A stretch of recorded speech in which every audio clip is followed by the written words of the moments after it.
গৌতম বুদ্ধের একটি গল্প আছে। আমরা কিভাবে চিনব কে বন্ধু আর কে শত্রু?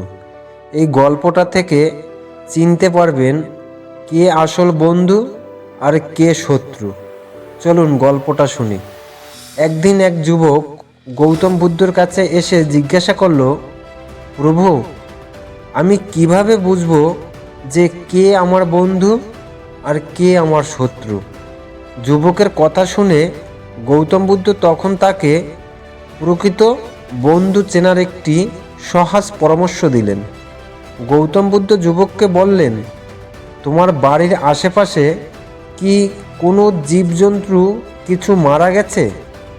যুবক বলল, হ্যাঁ, আমার বাড়ির পেছনের দিকে একটি কুকুর মারা গেছে। তখন গৌতম বুদ্ধ বললেন, তুমি ওই মৃত কুকুরটি তোমার বাড়িতে নিয়ে আসো এবং ভালো করে লক্ষ্য করবে কে কে তোমার বাড়িতে আসে এবং কিভাবে তারা তাদের মনোভাব দেখায়। গৌতম বুদ্ধের কথা মতো যুবক তাই করল। প্রথমে এক বন্ধু আসলো।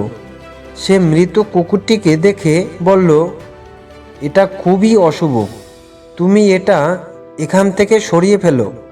কিছুক্ষণ পর দ্বিতীয় বন্ধু এলো এবং সে বলল, এটা খুবই দুর্গন্ধ, এটা শরীরের পক্ষে খুবই ক্ষতিকারক, তুমি এটা দ্রুত ফেলে দাও। এরপর তৃতীয় বন্ধু সেখানে এলো এবং মৃত কুকুরটিকে দেখে বলল, এটা খুবই দুঃখজনক বিষয়, চলো আমি তোমাকে এটা সরাতে সাহায্য করছি। যুবক গৌতম বুদ্ধের কাছে এসে সমস্ত ঘটনা বলল। যুবকের কথা শুনে গৌতম বুদ্ধ যুবককে বললেন, প্রথম দুই বন্ধু তারা শুধুমাত্র তাদের নিজেদের সুবিধার চিন্তা করে, তারা তোমার সমস্যা সমাধানের সাহায্য করতে চায় না।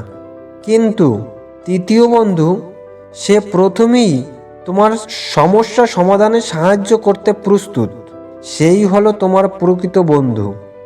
এই গল্প থেকে আমরা বুঝতে পারি যে প্রকৃত বন্ধু সেই হয় যে আমাদের কঠিন সময়ে পাশে দাঁড়ায় এবং সাহায্য করে। শত্রু বা স্বার্থপর ব্যক্তিরা তারা শুধু তাদের নিজেদের সুবিধার চিন্তা করে। গৌতম বুদ্ধের এই শিক্ষা আমাদের বন্ধু ও শত্রু চেনার একটি সহজ উপায় শেখায়।